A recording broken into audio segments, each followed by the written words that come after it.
Hello and welcome to another Daily Muppet. In today's video we're going to talk about the rumors or news about the Glazers not selling the club and selling only getting enough money to buy their siblings out, or however it's being stated. We'll talk about that. I'm going to talk about some updates on the midfield and targets. Going to talk about striker targets and a few of the difficulties we might be running into in getting the preferred targets this summer. So let's get into first this minority buyout business, or the business of any sort of buyout or takeover wherein the Glazers remain in charge of the entire club. So here's kind of the math on it, just to give you a bit of an understanding.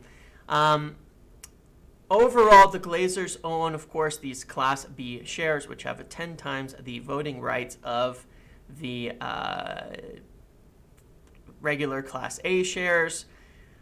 And the complication here is that Avram and Joel own themselves about 25% of all shares. I don't have the exact amount, but it's something like that, and that's out of that 69%. I think Avram has the largest share of them, but let's see. Yeah, so the other siblings own in total about 2/3 of the controlling shares of the club. And here's the problem. Based on the $5.2 billion offers that have been made by Sheikh Jassim and Sir Jim Ratcliffe, and that would be for the entire club. That means that taking that amount, 69%, leaves you with about $3.6 billion. Now, if you multiply that by 2/3, it means you're talking somewhere in the range of $2.4 billion being the value of the four siblings that are not Joel and Avram for their shares, if they were for a controlling stake. Now, understand the importance of this whole point. They're valued at $2.4 billion by Sheikh Jassim and Sir Jim Ratcliffe, based on actual concrete offers on the table. That means that that valuation is based on the fact that they are voting shares that allow them to have control of the club. They are 2/3 of the votes of the club. They would not be worth as much if they were not voting shares. So that would give each sibling, someone broke this down for me, which is really cool. It would give one of the siblings $629 million, another $504, another $681, and another $473 million pounds. So that's a lot of money. That's a lot of money to them for all of this. Should they do a full sale, even at the current offers from Jassim and Sir Jim Ratcliffe, which are viewed as too low. So when you take somebody saying, oh, we're just going to buy the siblings out, it's so hard to think with. It's hard for me even to wrap my head around how one can say that. You'd have to give the Glazers, Joel and Avram, okay, let's say you just bought the siblings out. Then you'd have control of the club. If you bought them as Class B shares, or with the resolution that they could stay as Class B shares, which can be done, that would be fine. So it would cost you $2.4 billion, but then you'd have control. So an article that, and I could have seen that at one point in time, that someone comes in and tries to just buy the siblings out instead of buying Joel and Avram out. It's a little more complicated than that. Due to some of the bylaws and things within the company. But that was one route I thought maybe somebody might go, get a cheaper deal, get the controlling interest, and then buy up Joel and Avram over time. But then they would have control, not Joel and Avram, and effectively they'd be essentially quiet partners who have no say in the business because they would not have a majority vote. But when it says that they're going to buy them out and maintain control, then what you're talking about is either someone buying in on a preferred equity rather than equity. And preferred equity means we don't want votes. We want a fixed amount of return in money each month, or each year, rather. The problem with the suggestion of that deal is you're going to have to pay equity prices, because why would they accept less than the 2.4 billion that they'd be getting from Sheikh Jassim or Sir Jim Ratcliffe? Why would the four siblings agree to less? 2.4 billion for preferred equity, no votes, has no resale value. That has no resale value. Those shares would then be at market price, and you could see the market price crash. It'll go back down to $14 or $15 per share. I don't have the exact math on that, but those shares would be worth about $1 billion maximum right off the bat. That's it. You've just lost $1.4 billion. I don't see how you get a return on that. They're not voting shares. They're never going to carry the value that voting shares carry if it was preferred equity. You would need to get some return, but how much return per year would make up for the loss on the purchase of the shares? I don't know. That's an enormous amount of money. You're talking about getting hundreds of millions. They would need to make, literally, they need to make hundreds of millions a year to make back their money over the next 10 years, because nobody is, again, unless suddenly the Glazer siblings said, oh yeah, we'll take half as much money and sell it for only $1 billion. So they have the value of the shares, and they're gonna. It doesn't actually make sense. And then the only other route is giving Joel and Avram $2.4 billion to have them buy the siblings out. But there's another problem with all of this. There's no money that goes to the club, none. The debt doesn't get wiped. You still don't have funding for the stadium. You still don't have funding for anything. The club is still losing money. None of this changes that, because when you make a buyout of the siblings, the money's just going to the siblings. It doesn't solve the reason why they went for it in the first place, and that's why it doesn't make any sense. Logically, it doesn't add up. It doesn't make any sense. And that's been the case with these minority deals since the beginning. And every single time they've come out, every single round, every single statement that's come out, oh, Glazers might stay, oh, Elliott's offering them a route, oh, Carlisle Group's offering them a route, oh, this group's offering them a route. It doesn't go anywhere. And they keep moving on to the next round of bidding, and the next round of bidding, and the next thing.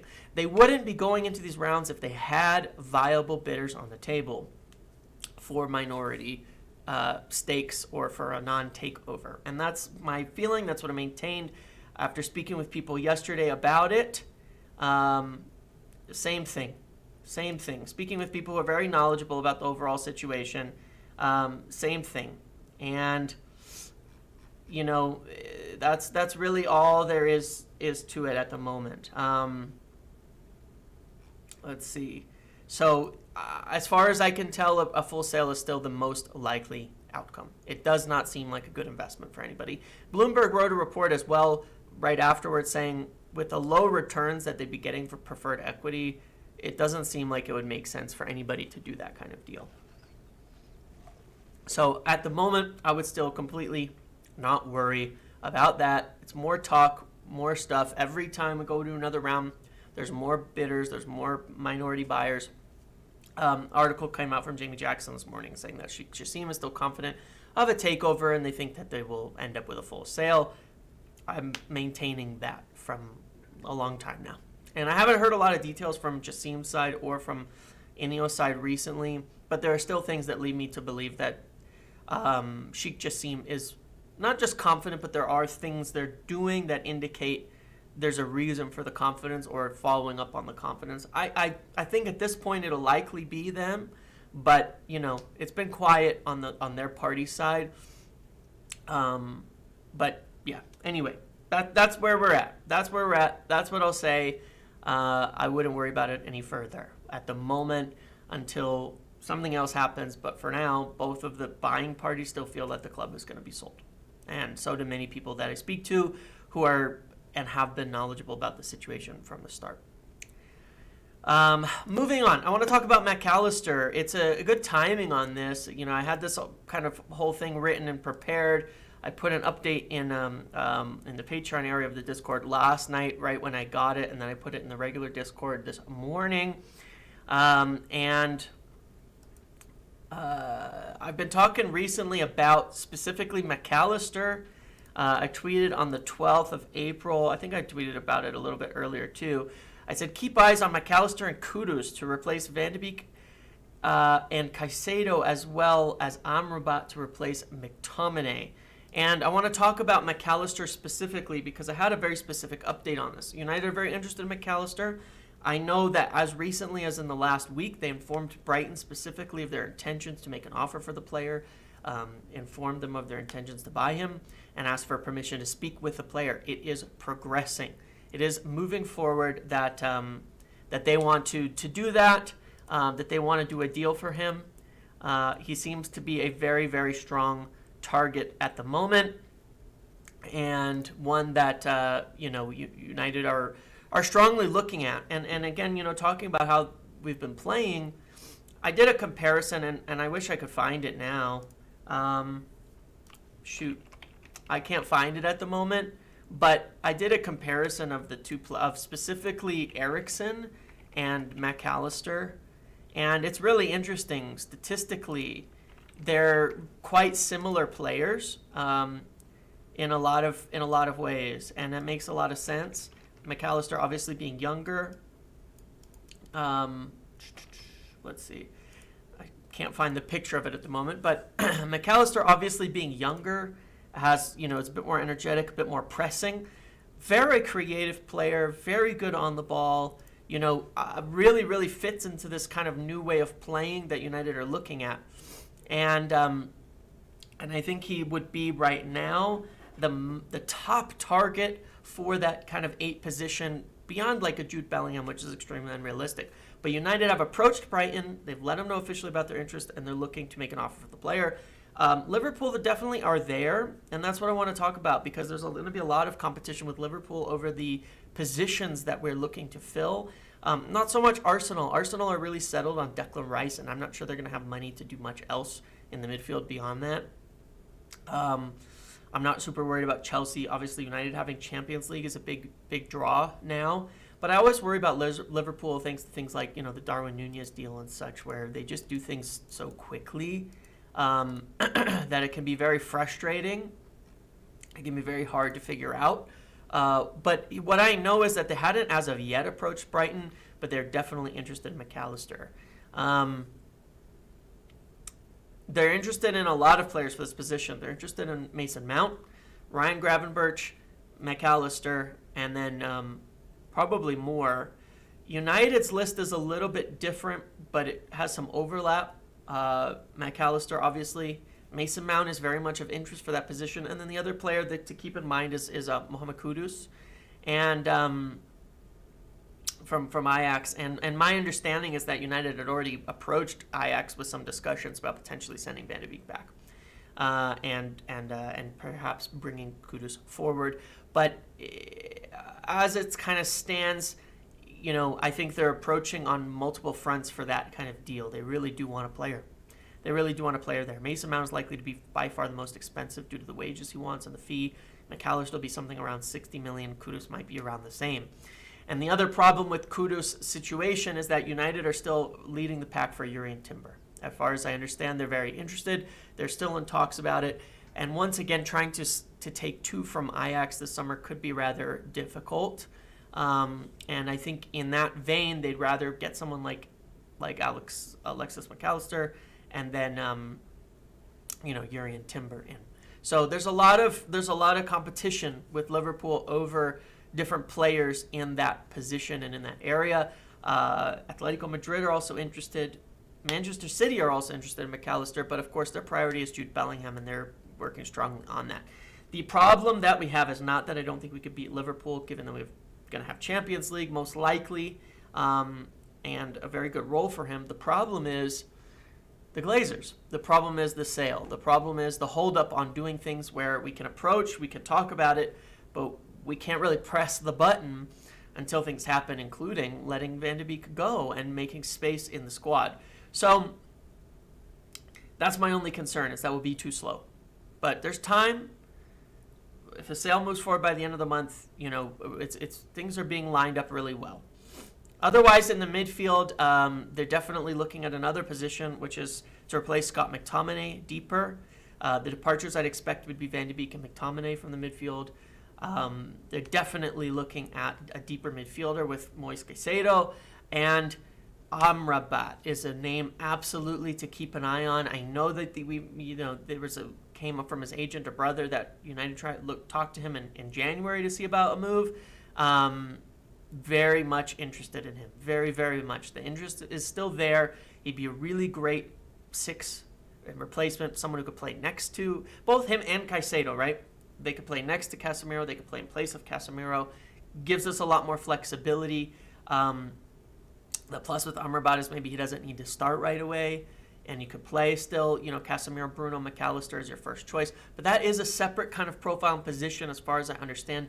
Ideally, they can do both.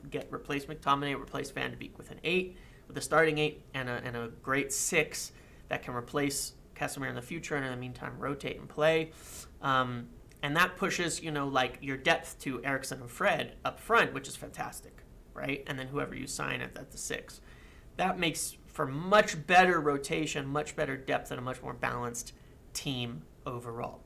So that is a big position of priority as well, Caicedo and Amrabat. So, as I've talked about before, striker, those 2 midfield positions based on the outs, center back, and potentially the right back, but maybe as a combo with someone like Jurrien Timber.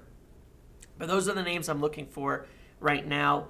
Obviously, McAllister, as we said, Kudus, and then, based on costs and things, I think less likely at the moment, Mason Mount, who Liverpool are very interested in, all of that. And then Caicedo and Amrabat. But then, of course, you have the complication with Brighton of, Caicedo and McAllister and being interested in both and the costs and everything.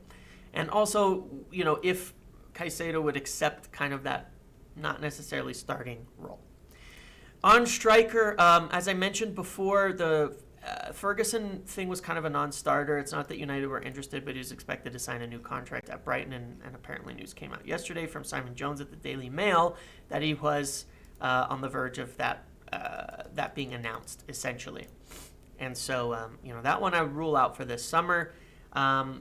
There's interest in Vitor Roque, as they've said before, but that's kind of held up too. There's interest in Holland. Anyway, anybody knows what I'm talking about. Anyway, point being, the main targets are still the main targets. When you see the stuff about Harry Kane, bearing in mind, Harry Kane, I think I put out a video at the end of March. Harry Kane gave United encouragement. Him and his agent brother, more specifically, were talking to John Murtaugh, letting him know they'd like to move. Murtaugh was set to meet with striker targets with Levy and others around the striker targets in the coming days and weeks, but I still feel, from what I hear, that Harry Kane is very unlikely due to cost and dealing with Daniel Levy being just too difficult, that he just won't sell to another Premier League club. So it's not about the willingness of Harry Kane, it's about Daniel Levy. And so it leads me to the other targets. You've seen news that United are interested in Osimhen, as are Bayern Munich. Very expensive. You've seen some news about Ramos. That one we're just going to have to wait on. This is a big deal. It's an expensive one. And I don't think that the talks have concluded with the representatives and agents to feel it out in its entirety as of yet. The only other little piece of information I can say is United are still definitely in talks and looking for a director of football type of role. Not just with Paul Mitchell, but with others as well. So just a little piece of information there. So anyway, I think that about wraps up what I've got for this video on the midfield targets and all of that, and some progress made on the McAllister front and things moving forward. Really, they're trying to keep things going, line things up so that if and when the sale goes through, which is still expected, then it can move quickly at that point in time. Okay? Thank you for watching. Make sure to like, comment, subscribe, turn notifications on. See you in the next one.